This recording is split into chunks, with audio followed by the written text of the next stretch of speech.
The English teaching of Saif tutorial হোমে আপনাদের স্বাগতম। আমাদের আজকে প্রথম ভিডিওতে আমাদের আলোচনার বিষয় হলো টেন্স। আমরা অনেক আগে থেকেই কিন্তু এই টেন্সের সাথে পরিচিত, কিন্তু আমাদের অনেকেই মাঝে মাঝে সমস্যা হয়ে থাকে টেন্স বুঝতে। আজকে আমাদের ক্লাসে টেন্সটি একদম ইজিভাবে করে দেব।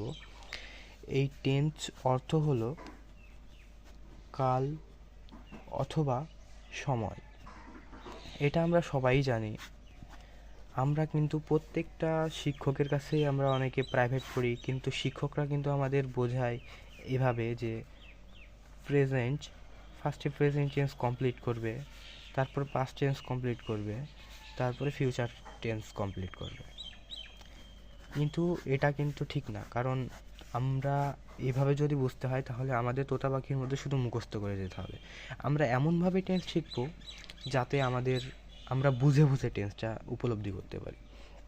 তাই আমাদের এখানে আমরা ফার্স্টে টেন্স, কিন্তু এগুলোকে আবার প্রত্যেকটিকে 4টি ভাগে ভাগ করা হবে। ইনডিফিনাইট, কন্টিনিউয়াস,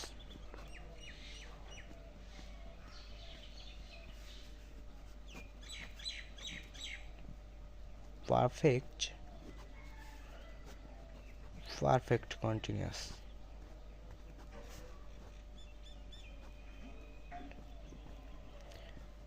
আমরা এখন এই 4টি ভাগকে যদি আমরা ভালোভাবে উপলব্ধি করতে পারি তাহলে আমরা টেন্স সহজে শিখতে পারব। আমরা এভাবে যদি মুখস্থ করি, প্রেজেন্ট টেন্স কমপ্লিট করব, তারপর পাস্ট টেন্স কমপ্লিট করব, তারপর ফিউচার টেন্স কমপ্লিট করব, তাহলে আমাদের একটি মুখস্থ বিদ্যা হয়ে যাচ্ছে। কিন্তু আমাদের মুখস্থ বিদ্যা করার কোনো কারণ নেই। এখানে আমরা ফার্স্টে তাহলে ইনডিফিনাইট টেন্সটা কমপ্লিট করব। এখন আমাদের ইনডিফিনাইটে বোঝার বিষয়,